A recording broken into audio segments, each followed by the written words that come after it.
There's something strange about trust. Some people meet you for only a few weeks. And somehow, they end up telling you things they've never told anyone else. But then there are people who have known you for years and still keep you at a distance. They're polite. They smile at you. They reply to your messages. From the outside, everything looks perfectly normal. But deep down, you can always feel it. There's an invisible wall between you. Maybe you've wondered, do they just not like me? Did I do something wrong? But what if the truth is completely different? What if they're not rejecting you at all? They're simply watching you? There's a hidden test that almost everyone uses. The strange part is, most people don't even realize they're doing it. It's not planned. It's not intentional. Their brain simply does it automatically. Because to the human brain, trust has always been a risk. Trust the wrong person, and you could be betrayed, taken advantage of, or deeply hurt. So before the brain allows someone into its circle of trust, it quietly asks one simple question. Is this person safe? Here's the surprising part. The brain isn't looking for proof that you're a good person. It's looking for proof that you're not a threat. Those are two very different things. And that's exactly why two people can meet the same person, yet walk away with completely different impressions. One person thinks, I feel like I can trust them. The other thinks, I should be careful. The difference isn't you. It's their past. Someone who has been betrayed. Someone who has been lied to. Someone who trusted deeply and paid the price for it. Those memories don't disappear.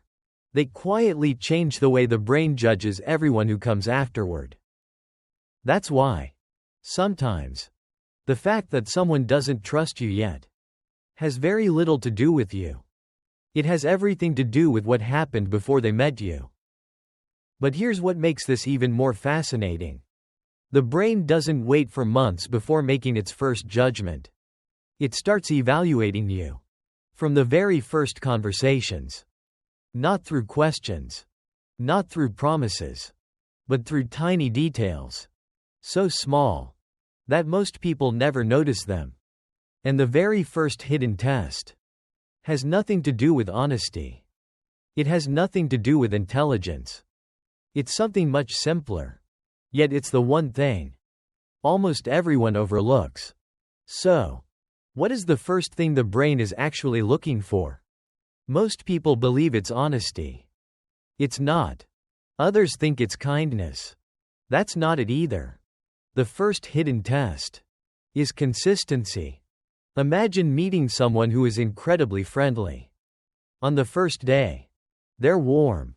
They make you laugh. They seem genuinely interested in you. A week later, they barely reply to your messages.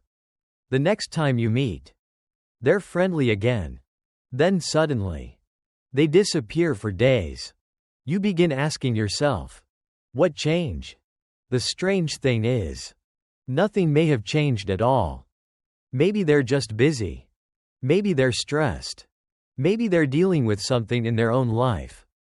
But your brain doesn't know that. Your brain only notices one thing. Their behavior is unpredictable.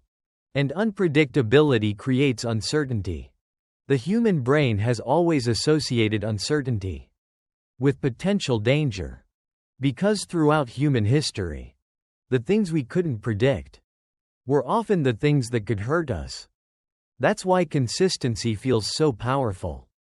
Not because it's exciting, but because it's calming. Think about the people you trust the most. It's probably not because they're perfect. It's because you know who they'll be tomorrow. You know they won't suddenly become a completely different person. You know how they'll react when something goes wrong. You know they don't suddenly disappear after a disagreement. That predictability creates emotional safety. And emotional safety is where trust begins.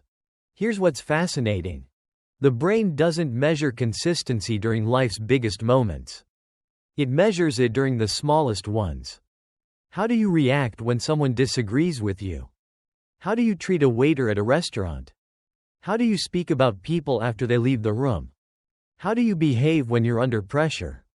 These moments seem ordinary, almost meaningless. But to someone who's deciding whether to trust you, they're evidence. Each small reaction answers another silent question. Is this who they really are?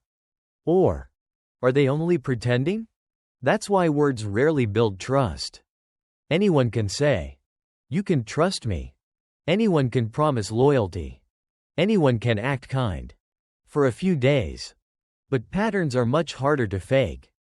Eventually, everyone reveals who they are. Not through one big decision, but through hundreds of small ones. And once the brain begins recognizing a pattern, something changes. It slowly lowers its guard. But consistency alone still isn't enough. Because almost everyone has one final hidden test. A test so small that most people never realize. It's the moment their trust is truly being decided. But there's one final test.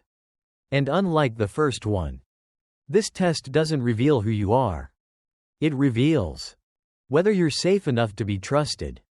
One day, someone tells you something personal. Not a life-changing secret. Not a dramatic confession. Just something small. Maybe they admit they're struggling at work. Maybe they quietly tell you they're afraid of failing. Maybe they share an insecurity they've never said out loud before. To you, it feels like an ordinary conversation. To them, it's an experiment. From that moment on, they begin watching. Not your words. Your actions. Do you interrupt them? Do you make them feel embarrassed? Do you immediately turn the conversation back to yourself? Or do you simply listen? Then, another test begins. A few days later, they're still paying attention. Did you tell someone else about what they shared? Did you make a joke about it? Did you use their weakness to make yourself look stronger? Or did you quietly protect something that was never yours to share? Most people never realize this single moment can completely change a relationship. Because the brain isn't asking, "Can this person keep a secret?" It's asking something much deeper. Can I be vulnerable around this person without being hurt? That's the real foundation of trust. Not confidence. Not charm. Not intelligence. Safety. When someone feels emotionally safe around you, their guard begins to disappear. The conversations become deeper. The silence becomes more comfortable. They stop carefully choosing every word they say. Because they no longer feel the need to protect themselves. And that's when real trust begins. Here's the irony. Most people spend years trying to become more impressive. They try to sound smarter, look more successful, become more interesting, believing those things will make others trust them. But psychology suggests something very different. People don't trust you because you're impressive. They trust you because your presence feels peaceful. Because your reactions are predictable. Because your words match your actions. Because they know their vulnerability is safe with you. And that feeling cannot be created overnight. It's built through dozens, sometimes hundreds, of ordinary moments. A promise you kept. A secret you protected. A disagreement you handled with respect. A moment when you chose understanding instead of judgment. One by one, those moments quietly answer the same question. Is this person safe? And eventually, the brain stops asking. Not because you've become perfect, but because you've become predictable. You've become emotionally safe. So, if someone still hasn't fully trusted you, don't be too quick to believe they dislike you. Maybe they're simply waiting, watching, collecting evidence. Not evidence that you're extraordinary. Evidence that you're safe. Because in the end, people rarely remember every conversation they had with you. They rarely remember the advice you gave or the stories you told, but they'll always remember one feeling: how they felt when they were around you. And perhaps that's what trust has always been. Not a decision, not a promise, but a quiet feeling that grows one small moment at a time.